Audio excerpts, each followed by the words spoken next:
You are in your late 40s or like me in your 50s and you're wildly successful, but you're at the stage where you ask yourself, who am I?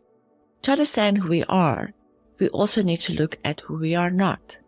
Understanding of our shadow and the understanding of our shadow side and understanding shadow work will be one of the most transformative journeys you can embark on.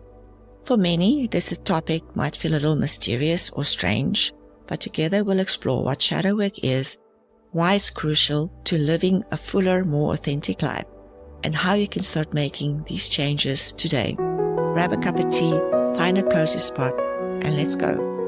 Welcome to Her Second Stage, the podcast dedicated to inspiring successful women in the next stage of their lives. I'm Hilda, and I'm excited to share the lessons I've learned as I transitioned into my second stage.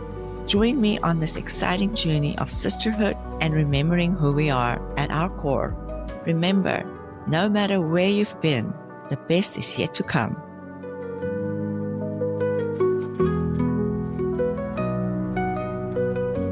Shadow work is a recent buzzword many of us have heard about, but from a recent conversation I was involved in, most of the women rated themselves as a 4 in understanding and practicing shadow work.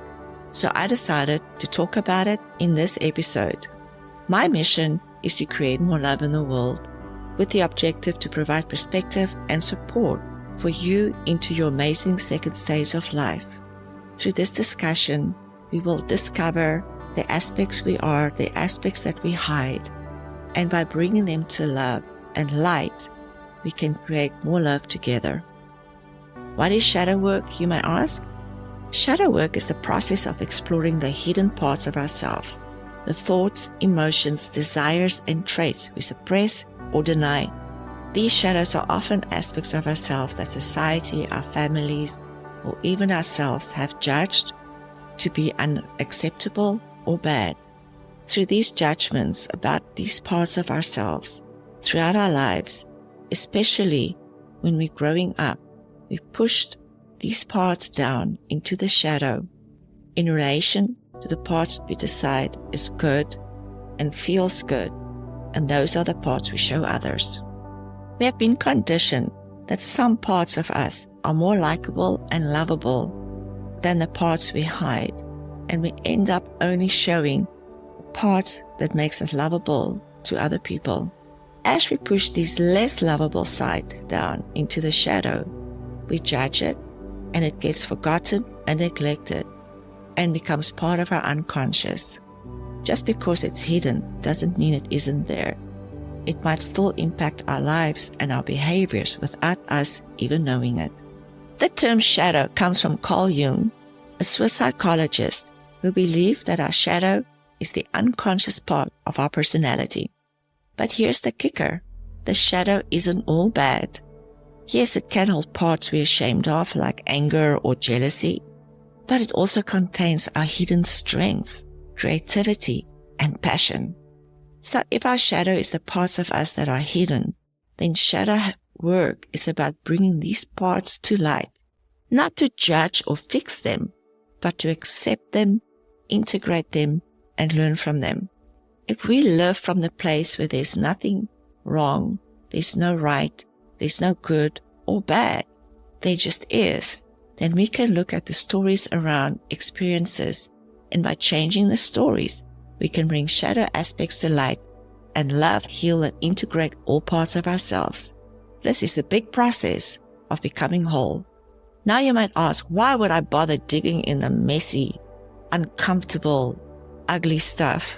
Why can't we just forget about it and focus on the positive? But here's the thing. What we suppress doesn't go away. It shows up in our lives in other ways. Maybe it's an irrational outburst at a partner or a child, or we may avoid taking risks because of fear. Our shadow really controls us and can block us from living authentically and fully. 5 benefits of doing shadow work is that we can break free from old patterns that no longer serves us, cultivate self-compassion and acceptance, strengthen relationships by understanding our triggers, unlocking hidden potential and creativity, and live with greater intention and purpose. Shadow work is the key to self-awareness, and self-awareness is the foundation for change. Whenever our life is in a phase of change, such as what we are in now, it is not uncommon for our shadow side to show up in unexpected ways, to be looked at, not to be ignored anymore. It is in these times of change that we receive the opportunity for getting to know ourselves better, to grow as an individual, and to practice self-love and compassion. Doing so, the gift that we are provided with are more wisdom in our arsenal. The book Existential King tells the story of how our shadow side supports and serves us to stay the same. Staying the same means we do not change, grow, or become whole. Existential King is a great read if you are ready to dive into your shadow side, and I hope by now I've inspired or convinced you that it's worthwhile to do. The amount of energy it takes to manage hiding these aspects of ourselves that we deemed unlovable is enormous. There are numerous examples and personal stories to illustrate how the concept of our shadow work as a king can be used to transform everything from financial struggles to relationship issues. For instance, you can find yourself constantly worrying about money. It could be suggested to examine the hidden parts of yourself that might actually enjoy this worry. Maybe there's a part of you that feels alive and significant when you stress about finances. By acknowledging and embracing this, you can start to release the hold over you and open up to new, healthier patterns. Let me share a story from the book that stood out to me. The author tells a story about a patient who struggles with repetitive patterns of attracting emotionally unavailable partners. Through the process of uncovering her shadow, the client discovered a hidden part of herself that actually enjoyed the drama and excitement of these tumultuous relationships. By embracing the shadow, she was able to break the cycle and start attracting more fulfilling relationships. Every shadow aspect of ourselves can be turned from something we judge about ourselves to something completely freeing and powerful. Let's look at some practical tips and tools to guide you to start your shadow work. There are 6 steps. 1 is creating safety. 2 is radical honesty. 3 is writing down. 4, seek support. 5, become mindful. And 6, use art and creativity. Let's look at number 1, safety. Because shadow work can be quite intense, it's important that you create a safe space and, more importantly, a non-judgmental space for yourself. Find a quiet place where you won't be interrupted and start writing down parts that you have been hiding. Step 2 is radical honesty. By starting to notice patterns in your behavior, for example, when you are triggered or overly emotional, or what qualities in others annoys you the most. All of these could be clues to your shadow. Start observing what you're afraid to admit about yourself, what are your beliefs about yourself, and the parts that you hide. Be gentle, but be honest. Remember, this honesty with yourself is not for you to judge yourself, but rather understand yourself better and grow love and compassion for all the things you've experienced, and you can learn how they serve you. Journaling is a way to document your inner world and a great way to reflect your insights. As I mentioned before, write the following in your journal.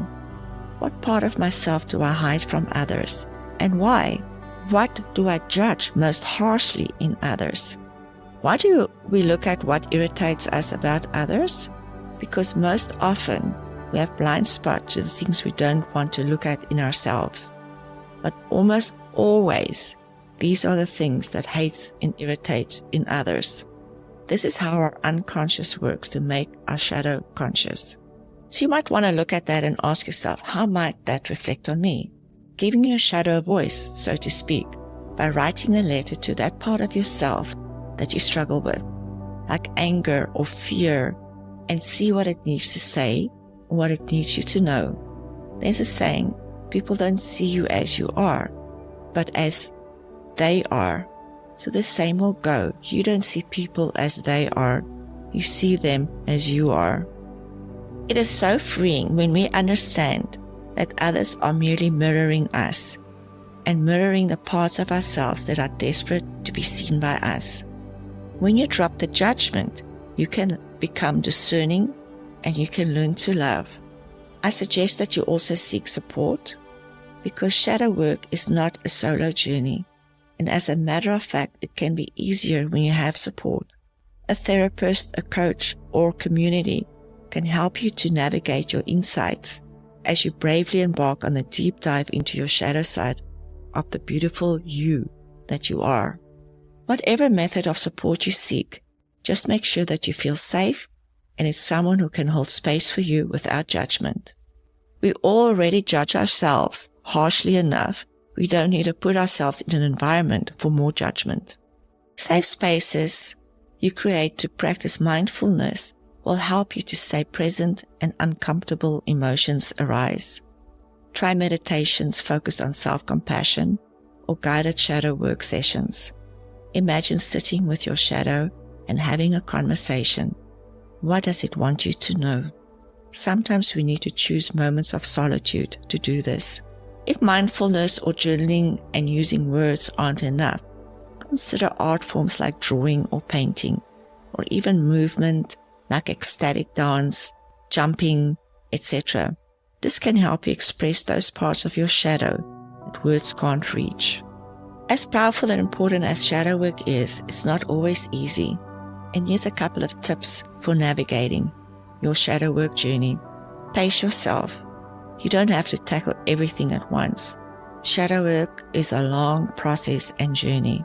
In my personal experience, once you start, you will realize that self-work is going to have to be done for the rest of your life.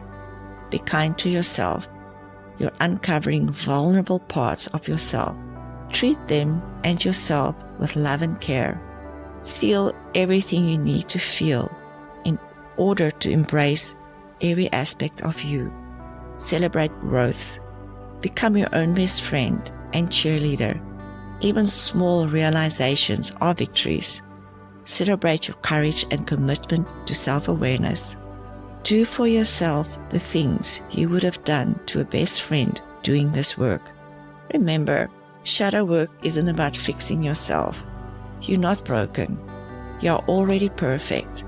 It is purely about becoming whole. It's about embracing every part of who you are, even the parts you thought were messy, too much, or too dark, because within that wholeness lies your power. Thank you for joining me today in Her Second Stage. If this episode resonates with you, I'd love to hear your thoughts. Share your reflections, your questions, and even your own shadow work journey. Let's keep this conversation going and inspire each other to step out in the light and our shadow. Please like and share the podcast with friends. Follow Her Second Stage on social media and go to hersecondstage.com for more information about our community and the find downloadable tools to help you along life's journey. Until next time, remember, the most profound transformations come when we're brave enough to look within. Take care and keep shining your beautiful, complex light.